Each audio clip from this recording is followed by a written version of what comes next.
Hello guys, welcome back to our YouTube channel Ratna simple lifestyle. তো কালী পুজোর ভাসানের দিন আমাদের বাড়িতে দীপান্বিতা লক্ষ্মী পুজো হয়েছিল। তো তারই ঘট স্থাপন কীভাবে করতে হয় সেই ভিডিও আজকে তোমাদের সাথে শেয়ার করব। তো দেখো, এখানে আতপ চাল মাটির ওপর, গঙ্গা মাটির ওপর আতপ চাল ও ধান ছড়িয়ে দেওয়া হলো।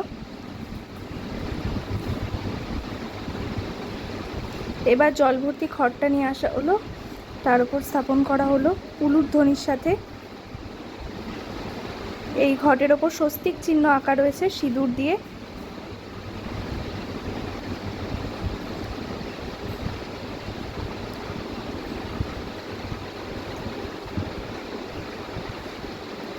তার মধ্যে এবার একে একে হলুদের গাঁট দেওয়া হলো, তারপর দেওয়া হলো সুপারি, তারপর একটা টাকা নয়, একটা পয়সা, 1 টাকার দুব্য,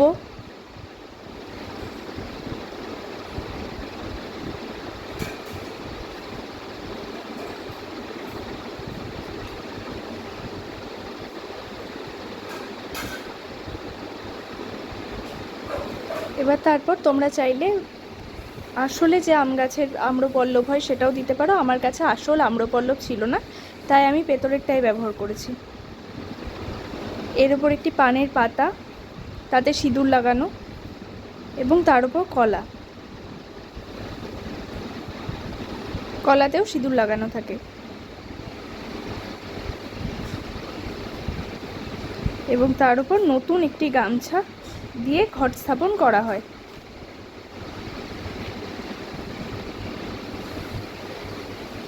তোমরা চাইলে, যদি তোমরা রাতে পুজো করো তাহলে তোমরা অমাবস্যার দিন মানে কালী পুজোর দিন রাতেও পুজো করতে পারো। আমরা যেহেতু দিনের বেলায় পুজো করি তাই আমরা পরের দিন পুজো করেছিলাম।